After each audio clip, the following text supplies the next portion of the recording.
প্রতিদিন সকালে রুটি বা পরোটা খেতে একঘেয়েমি হয়ে যান তাদের জন্য আজকের আমার এই রেসিপি। হ্যালো এভরিওয়ান, আসসালামু আলাইকুম। আজকে আমি আপনাদের জন্য নতুন একটি রেসিপি নিয়ে হাজির হয়েছি। আশা করি আপনাদের সবার কাছে ভালো লাগবে। আর এখানে প্রথমে আমি 2 কাপের মতো আটা নিয়েছি, আর পরিমাণ মতো একটু লবণ দিয়েছি, আর এখানে 2 চামচ তেল দিয়েছি। এখন এগুলোকে ভালো করে মিশিয়ে নেওয়ার পরে এখানে আমি হালকা কুসুম গরম পানি দিয়ে ভালো করে ডোটি তৈরি করে নেব। এগুলোকে ভালো করে মিশিয়ে নেওয়ার পরে এখন আমার সম্পূর্ণ ডোটি তৈরি হয়ে গেল। আর এই ডোটিকে আমি 10 মিনিট রেস্টে রেখে দেব। আর এখানে আমি একটি ডিম ভেঙে নিয়েছি, আর এই ডিমের মধ্যে আমি এখন কাঁচামরিচ কুচি আর একটি পেঁয়াজ কুচি দিয়ে ভালো করে আবার মিশিয়ে নেব, আর সামান্য লবণ দেব।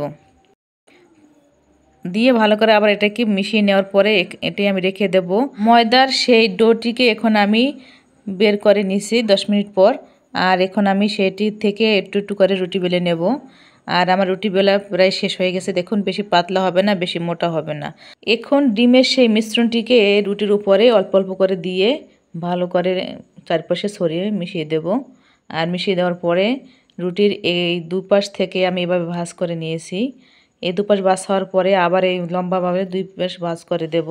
চারোপাশ ভাঁজ করা হয়ে গেলে এখন আমি উপরে একটু গুঁড়ি দিয়ে আবার রুটি আকারে বেলে নেব। যেরকমের চারকোণাকে যে পরাটা হয় সেই পরাটার আকারই হবে। এখন রুটিকে একটু হালকা বেলে নেব, বেশি চাপ দিয়ে এটাকে বেলা যাবে না, তাহলে ডিমের মিশ্রণটি বেরিয়ে যাবে। আমার একটি রুটি বানানো কমপ্লিট হয়ে গেছে। এখন আমি আপনাদের বোঝার সুবিধার্থে আর একটি রুটি বানিয়ে আপনাদের দেখাচ্ছি। আবার সেই আগের মতো রুটির উপরে ডিমের মিশ্রণটি দিয়ে চারপাশে আবার সুন্দরভাবে লাগিয়ে দেব। আবার এরকম দুপাশ দিয়ে ভাঁজ করে নেব।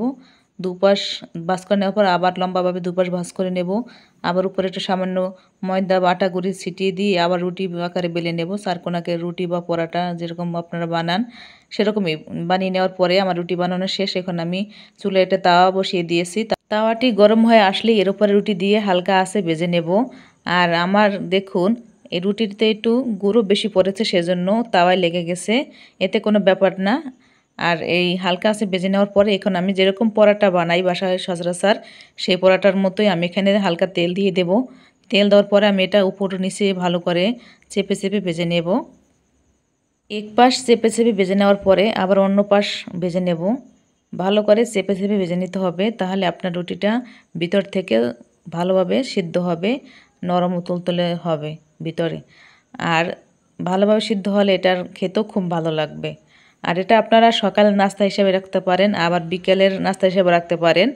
এটা তো আমার ছেলেরা খুব পছন্দ করেছে। আমার ছেলেরা বলছে, মা তুমি এভাবে আমাদের বিকেলে বলো সকালে সবসময় বানিয়ে দেবে, আমরা সবসময় খাবো। ওদের কাছে খুব ভালো লেগেছে। আর এটা খুবই স্বাস্থ্যসম্মত খাবার। আপনারা বিকেল নাস্তা হিসাবে আবার মেহমান আসলে তাদের জন্য করে দিতে পারেন। আশা করি সবার কাছে ভালো লেগেছে। ভালো লাগলে সবাই লাইক কমেন্ট শেয়ার করবেন। ধন্যবাদ সবাইকে।